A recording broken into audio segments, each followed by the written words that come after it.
In the name of Allah, today we are going to talk about plant kingdom. In this lesson, we are going to learn plant anatomy, plant physiology, and plant reproduction. But firstly, let's have a look on some characteristics of plant.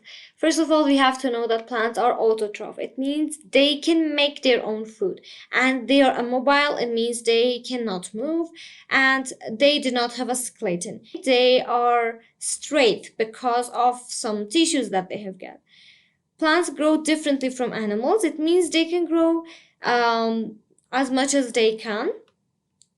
All plants are multicellular organisms. It means they are made up of more than one cell. And finally, root, stem, leaf, and fruits are organs of plants. Now let's start plant anatomy. As we said, the organs that are making the plant are like root, stem, fruit, leaf, and flower. So we are going to talk about each of them specifically, starting with root. So about the root, we have to know that root is a specialized structure in plants and they have positive geotropism. It means they likes to grow down in the soil. As you can see, roots are growing always down in the soil. And basically, there are several functions for the root, like keeping plant anchored in the soil and transport water and water-dissolved minerals to the stem and other part of the plant. And some roots are able to store some materials for future use, like some vitamins, some starch, or some lipid sources. And there are two types of root, basically, taproot and fibrous root. About the fibrous root, as you can see, they have some branches, and taproot is a central root, have some tiny roots attached to it. Second organ that we have to study about is stem. About the stem, we can say that it's a structure that connects the root and leaves, and it's usually branched. And stem have vascular tissues in it, which is xylem and phloem. And it has some leaves and chloroplast as well. So we talked about xylem and phloem. These are two kind of tissues which have their important aspects and functions.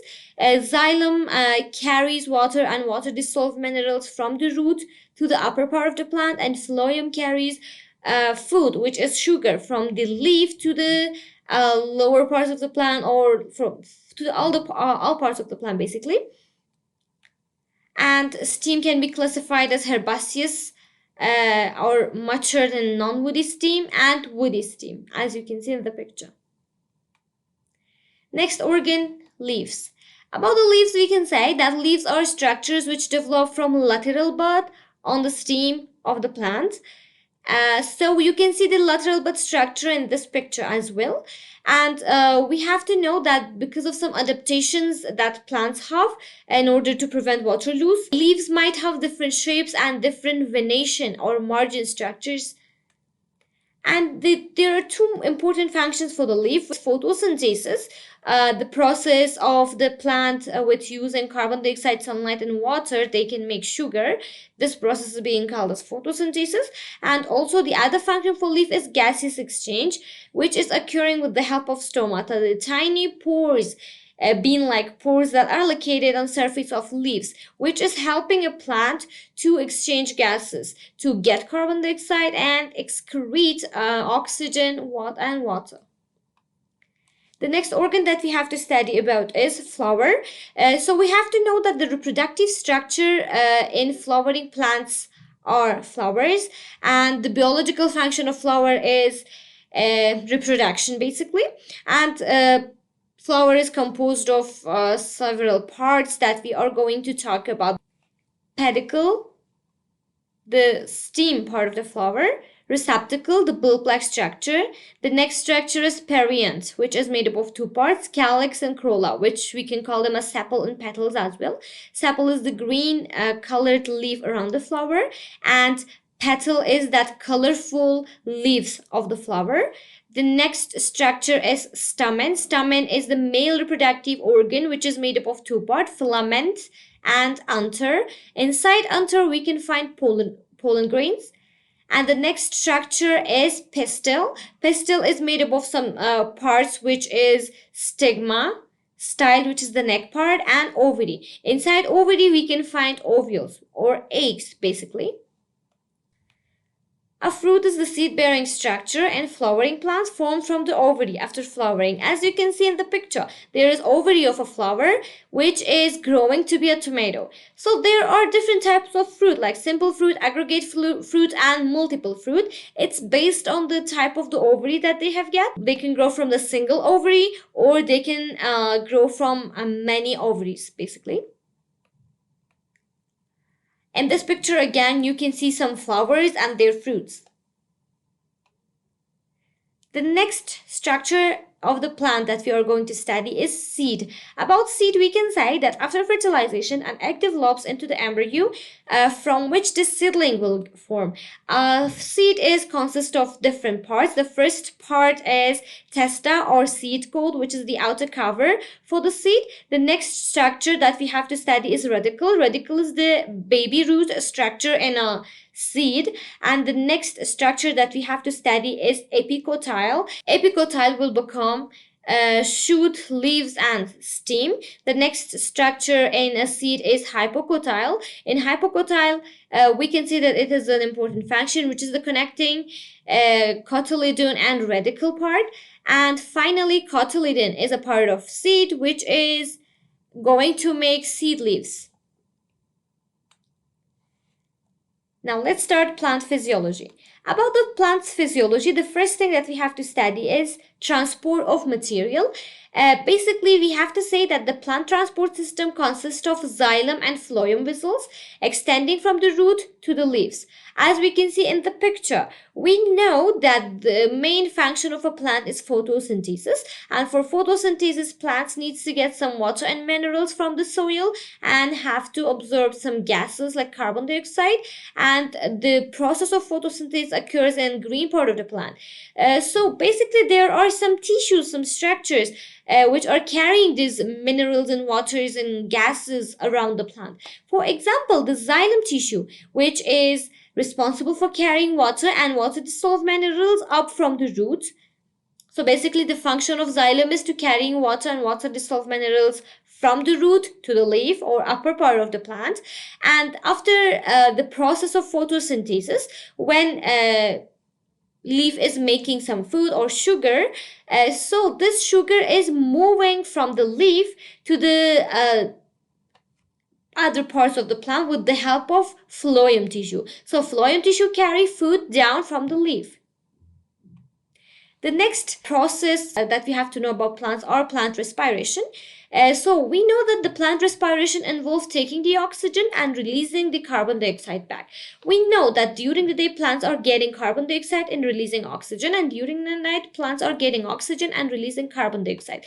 So about this process, we can say that during the day, plants are doing photosynthesis, and for photosynthesis, they need carbon dioxide, and they are releasing oxygen as a byproduct or as a waste material. But during the night, plants needs that oxygen back because they are doing cellular respiration process. And we all know during cellular respiration process, plants is using that sugar, breaking that sugar that they made during photosynthesis to the smallest units in order to release energy from it in a further use. So basically, plant respiration is a process that occurs during the night in which plant is getting oxygen and releasing carbon dioxide. The next process about the plants that we have to know is plant digestion. So, as we know, plants lack a specialized digestive system, and the molecules synthesized by photosynthesis, the sugar that they want to eat, that they want to consume, is made during photosynthesis. And after photosynthesis, they might immediately consume that glucose, or they can store the excess amount of glucose that they produce during the day as their taproot structure, which they can store it as starch or lipid or other kind of molecules. But there are another type of plants like insectivorous plants. They survive on nitrogen poor soil, and they need that nitrogen.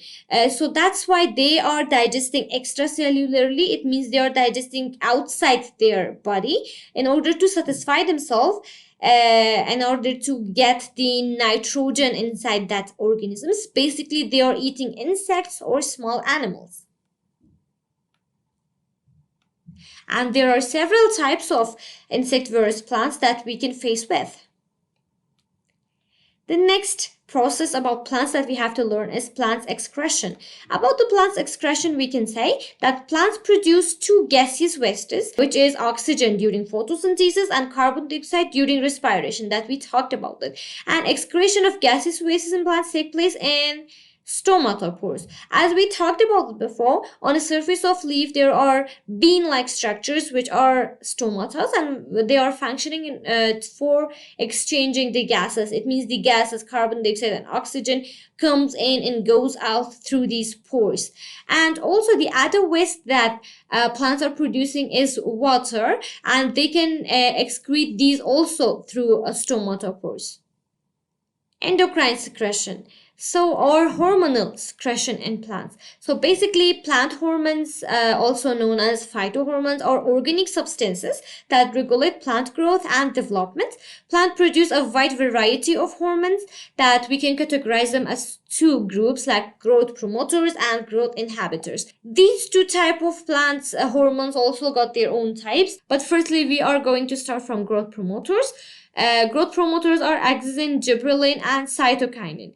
About the axin, we can say that it is a kind of hormone which promotes elongation of the plant.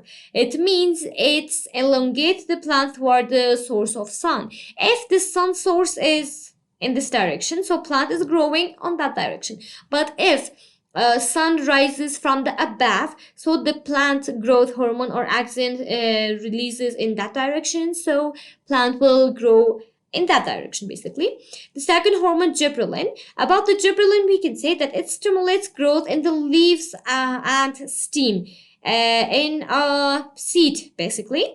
And the next hormone is cytokinin. In cytokinin, we can say that it regulates growth and seed production. The second type of hormones are growth inhibitors. There are two types of growth inhibitors, which is abscisic acid and ethylene. About the abscisic acid, we can say that it prepares plant for the winter by closing the stomatas in order to prevent water loss.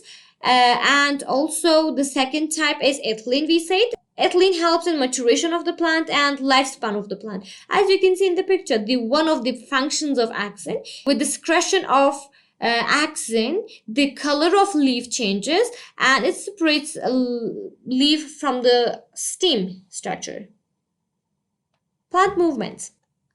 Although plants are anchored to soil, but they might have spontaneous or induct movements that we are going to discuss about. But basically plants have two types of movements that we can call them as tropic movement and gnastic movement. About the tropic movement, we can say that there are some kinds of it, like geotropism,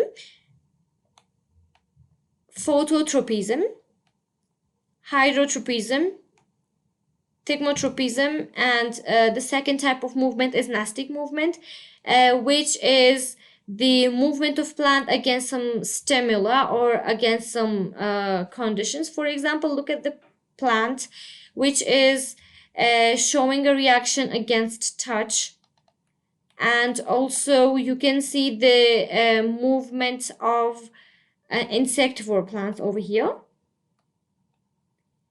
Now let's discuss about plant reproduction. We can say that plant reproduction is the production of new offsprings of the plant, which can be accomplished by sexual or asexual reproduction. It means there are two types of reproduction for the plant, which is sexual and asexual. About the asexual reproduction, we can say this is the formation of offsprings without the fusion of gametes. There are several methods for that. For example, by cutting a branch of the plant and putting it in soil and water resources, it may give us a new plant, or the new potato plants growing from the stem of it, or plants can send out runners that grow into new plants basically. Or when bulbs are doing budding, or we can say bulbs are splitting asexually, can cause to asexual reproduction in plants as well. So basically we can say that cutting, grafting, stalling growth and layering are examples of asexual reproduction. And about sexual reproduction, we can say that this is the formation of offspring by the fusion of gametes. It starts with pollination.